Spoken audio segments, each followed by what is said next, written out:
la enfermedad renal crónica ha aumentado bastante, no solamente por el COVID, sino porque nosotros tenemos una alta población de pacientes hipertensos y diabéticos.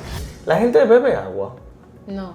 Yo me hidraté, doctora, me tomé un vaso de jugo. No, es con el agua. ¿Yo puedo heredar eso? Sí, es heredable.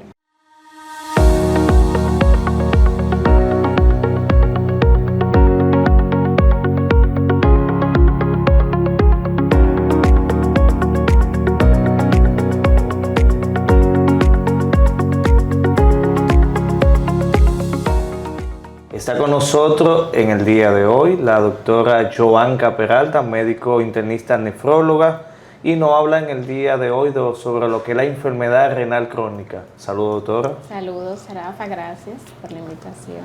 Doctora, esas personas que nos están viendo, que nos están sintonizando y no saben qué es lo que es una enfermedad renal crónica, ¿cómo usted se lo simplifica para que ellos conozcan de qué estamos hablando? Bueno, existen muchas enfermedades que afectan el riñón. Principalmente hipertensión y diabetes son las más frecuentes.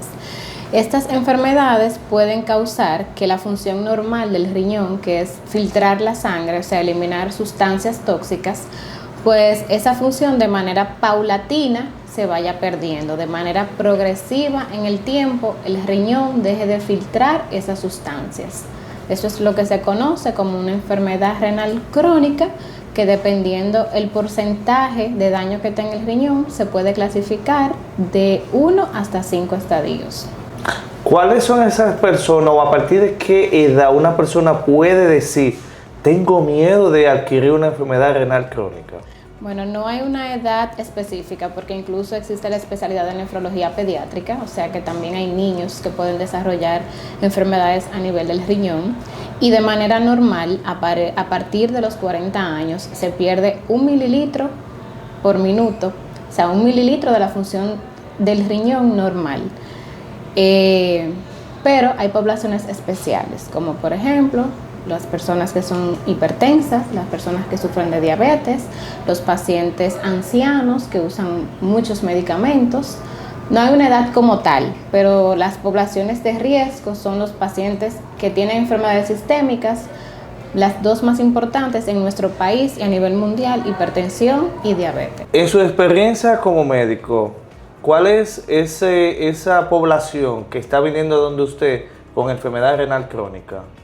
Bueno, la población que mayor acude a las evaluaciones son pacientes envejecientes, mayores de 65 años, que tienen enfermedades asociadas, como los pacientes hipertensos, los pacientes diabéticos, los pacientes con problemas cardíacos que han tenido anteriormente infartos, pacientes con falla cardíaca como tal, pacientes con enfermedades cerebrales, por ejemplo, eventos cerebrovasculares, isquémicos o hemorrágicos, que por las causas sistémicas de esas enfermedades, pues terminan desarrollando una enfermedad renal crónica. Me hablaba de estadios. Sí. ¿Cuántos estadios son? 5 estadios. Una persona, para saber en qué estadio está, ¿cuáles son las sintomatologías? Bueno, mira, no hay una sintomatología específica por estadios. O sea, yo estoy en el estadio 3, voy a tener tales síntomas. No. Por lo general, el estadio 1 y 2 son pacientes que van a estar asintomáticos, un paciente que viene a consulta, hacerse una evaluación general, un paciente hipertenso, diabético, y evidenciamos cierto grado de daño a nivel de los riñones o una excreción de proteínas.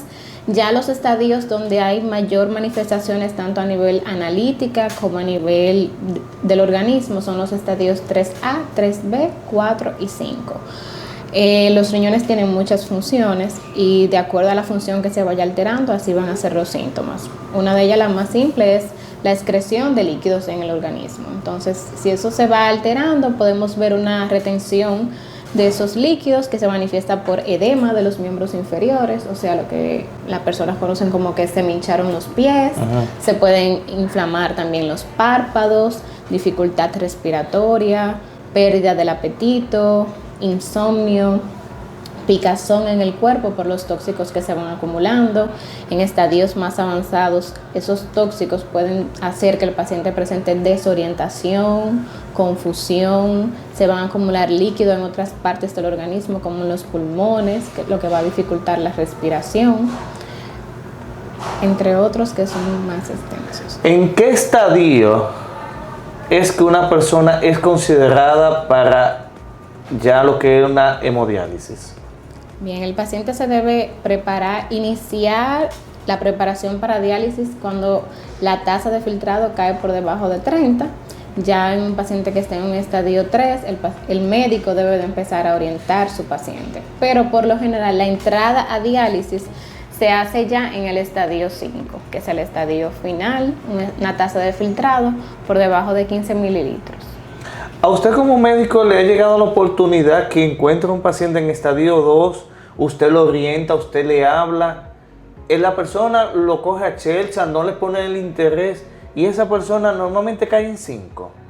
Pues sí, no una, varios casos. Se dan las pautas necesarias que el paciente debe hacer, que por lo general en esos estadios es cambio en el estilo de vida, control de las enfermedades de base, tómese sus medicamentos, deje de fumar. El paciente entiende que como yo me siento bien, realmente solamente hay una alteración a nivel de las analíticas, pues no sigan esas recomendaciones y ya cuando regresan, lamentablemente es un paciente que está en un estadio final y amerita terapia de reemplazo renal. O sea, usted entiende que por la falta misma, la misma forma del ser humano de a veces no aceptar las cosas, a veces se le complican los pacientes y entonces llegan ya en un estadio que usted decía, te lo dije, te lo advertí, pero tú no me hiciste caso. Sí, ha pasado otras veces, lamentablemente. Cuando ya un paciente llega a diálisis, ¿hay forma de revertirle el proceso? Entiéndase, está en estadio 5. Hay forma, y se lo han dicho, doctora, y ahora yo quiero volver para el estadio 2 o el estadio 3. ¿Hay formas? No es reversible. Si estamos hablando de una enfermedad renal crónica como tal, porque ojo, hay pacientes que entran a diálisis en un episodio agudo, o sea, algo que lo llevó a diálisis de manera aguda. Si estamos hablando de enfermedad renal crónica, no avanzamos a un estadio y mágicamente nos podemos devolver. No existen medicamentos que disminuyan esos tóxicos a nivel de la sangre ni que me van a sanar el riñón milagrosamente.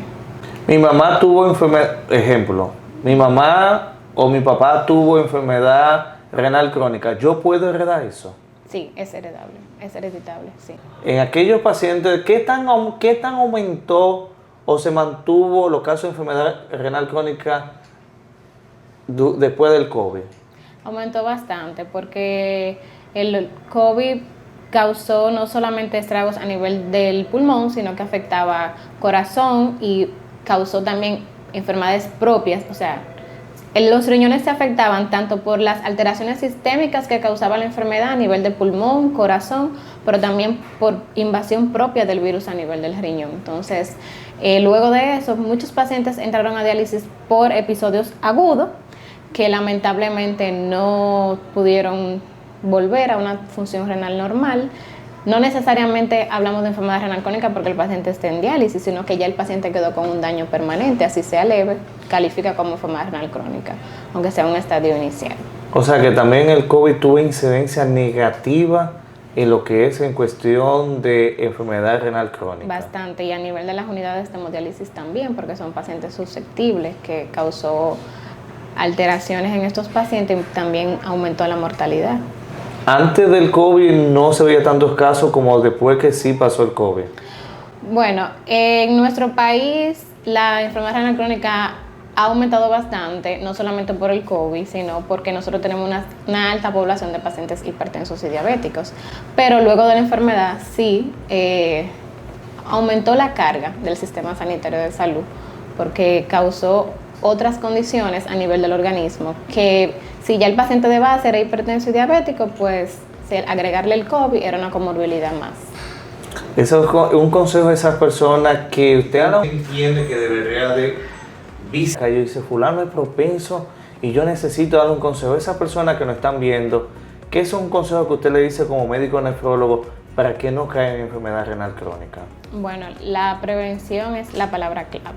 Entonces, lo primero es acudan a sus evaluaciones, sea con nefrología, medicina interna, una evaluación general, cambios en el estilo de vida, si fumas, no fumes, disminuir la ingesta de alcohol, disminuir la ingesta de sal, que se recomiendan 2 gramos al día, mantenerse hidratado con agua, sobre todo.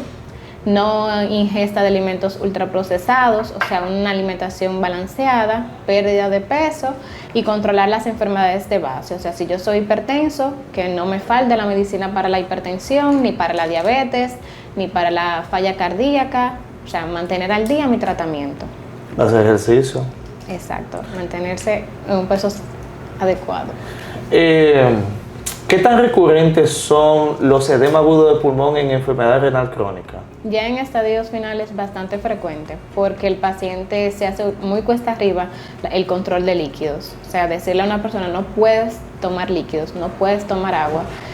Si ya el paciente no tiene función renal residual, porque hay pacientes que sí orinan a pesar de estar en diálisis, es bastante frecuente que haga edema agudo de pulmón. A esa persona que no están viendo y que quizás están escuchando por primera vez, edema agudo del pulmón, ¿en qué se basa un edema agudo del pulmón? El edema agudo del pulmón es que el líquido que se va acumulando en el cuerpo llega a los pulmones, a los alvéolos, a los bronquios y no permiten que se realice el intercambio de oxígeno normalmente. Entonces, el paciente pues va a presentar dificultad respiratoria de manera súbita, que puede incluso llevar al paciente a necesitar ventilación mecánica si no se resuelve de manera rápida. Principalmente puede ser un paciente que no orine o por un paciente que haga una crisis hipertensiva de manera aguda, repentina.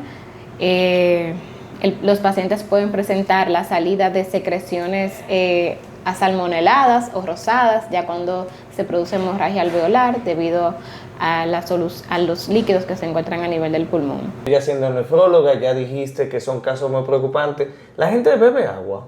No, la gente no se hidrata. La gente entiende que hidratarse es tomarse una bebida energizante, me bebí un refresco, pero cuando yo digo... Me bebí una cerveza. Sí, que de hecho lo que va es a deshidratarlo. Cuando se le hace énfasis al paciente, tienes que hidratarte, utilizo la palabra con agua, porque yo me hidraté, doctora, me tomé un vaso de jugo. No, es con el agua. ¿Y por qué usted entiende que el ser humano o el sabanetero o el humano aquí, el cibaeño, porque donde vivimos, es tan, no sé, como que se hace tan pesado beber agua? No sé a qué viene eso, pero realmente creo que tiene que ver mucho también con la carga de la comercialización. O sea, hay demasiadas bebidas, jugos que van a llamarte más la atención que una simple botella de agua. Y también está la educación. Si desde pequeñito no te enseñan que tú tienes que hidratarte, no lo vas a hacer ya de adulto. ¿Cuál es la importancia de beber agua? Bueno, a nivel de los riñones. El agua participa en todas las funciones del organismo, en todas. Desde la producción de energía, la producción de orina. Si no tomamos agua no vamos a poder razonar de manera adecuada porque la deshidratación te va a desorientar. En los riñones se va a filtrar la cantidad necesaria de agua que tú necesitas y ellos van a determinar, vamos a eliminar X cantidad porque no es necesaria y esta es la que se va a reabsorber para las funciones del organismo. Doctora, le damos las gracias por haber estado con nosotros en el día de hoy hablando de enfermedad renal crónica. Creo que hablamos lo básico y las cosas llanas que la persona podía entender un poco sobre el tema. Gracias a ustedes. Gracias, doctor, por haber asistido a la sección Hablemos de Salud con el doctor González y sus invitados.